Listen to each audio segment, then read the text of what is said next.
Di tahun 2023, sudah ada 3 kasus pembunuhan terkait kasus dukun penggandaan uang yang cukup menghebohkan. Sebelum kasus Mbah Slamet mencuat, ada sebuah peristiwa yang dikenal dengan kasus Wawon CS. Tipu daya yang dilakukannya adalah mengiming-imingi korbannya dengan ilmu supranaturalnya yang mampu menggandakan uang.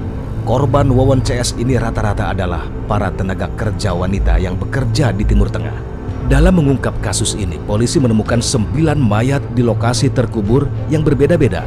Masih di bulan Januari 2023, berlokasi di Gresik, Jawa Timur, tersangkanya adalah Mulyanto alias Mbah Yanto. Modusnya lagi-lagi dengan cara membohongi korban yang berjanji dapat menggandakan uang. Dalam menjalankan praktiknya, Mulyanto menggunakan darah. Darah ini digunakan seolah-olah keluar dari jenglot dan uang yang disetorkan korban akan menjadi berlipat ganda. Uang yang digunakan tersangka ternyata hanya uang mainan dari berbagai pecahan mata uang. Tahun 2007 di Lebak, Banten, tersangkanya dikenal sebagai dukun Usep. Korban nyawa melayang akibat tipu-tipu praktik ini berjumlah 8 orang. November 2021 di Magelang, Jawa Tengah, pelaku membunuh 4 orang dikarenakan sang dukun didesak untuk segera menggandakan uang korban. Pelaku dikenal dengan nama Dukun Is. Kepolisian Banjarnegara telah menemukan 12 orang korban dukun tipu-tipu Mbah Slamet. Namun pihak kepolisian masih kesulitan untuk mengungkap identitas para korban yang tewas terbunuh Mbah Slamet. Oke, 12 korban ini apakah memang dibunuh dalam waktu yang bersamaan atau ada dalam jangka waktu tertentu? Mbah, ini berdasarkan pengakuan dari Mbah Slamet itu. Mbah Slamet ini memang banyak lupanya daripada banyak ingatnya. Ini terlihat kalau dari pengakuan dia melakukan eksekusi pembunuhan ini sejak tahun 2020. Itu yang 2020. Dia ingat ya. Untuk tiap-tiap korban itu sudah tidak ingat lagi dia. Berapa jangka waktunya atau sebulan 2 bulan nggak ingat. Henry pun tak menyangkal jika kasus dukun tipu-tipu ala Mbah Slamet ini terbongkar dikarenakan adanya laporan orang hilang. Tadi ketika korban menyampaikan hal itu kepada anaknya, emang ada kekhawatiran apa, Pak? Kok sampai kalau analisa kita gitu kan, analisa saya bahwa si Paryanto ini, PO ini khawatir karena apa?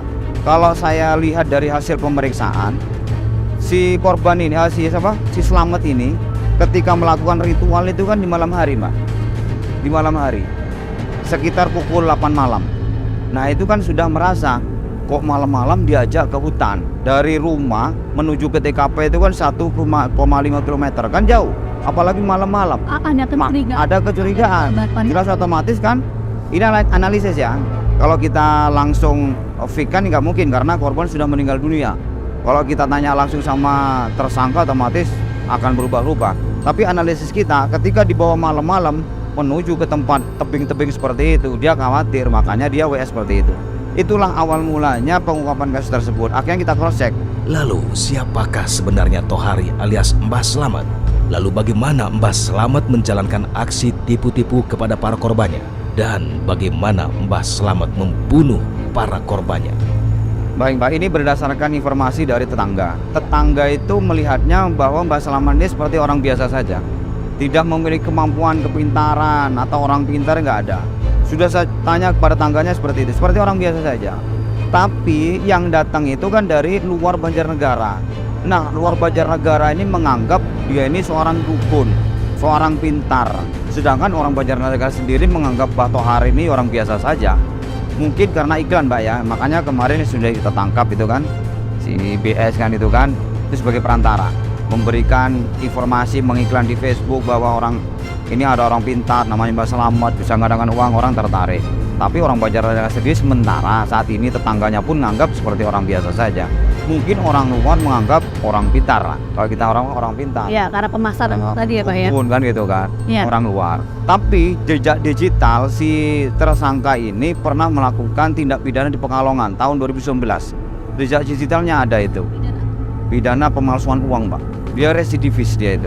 Fakta yang kami kumpulkan di lapangan bahwa Mbah Slamet yang merupakan seorang dukun pengganda uang yang saat ini juga telah ditetapkan sebagai tersangka pembunuhan berencana menemui dan melakukan proses ritual di rumah keluarga Mbah Slamet. Melalui wawancara kepada kami, Mbah Slamet juga menyampaikan bahwa kegiatan sebagai dukun pengganda uang dijadikan sebagai salah satu cara Mbah Slamet untuk mengelabuhi para korbannya. Saksikan terus Fakta setiap hari Senin pukul 8 malam hanya di TV.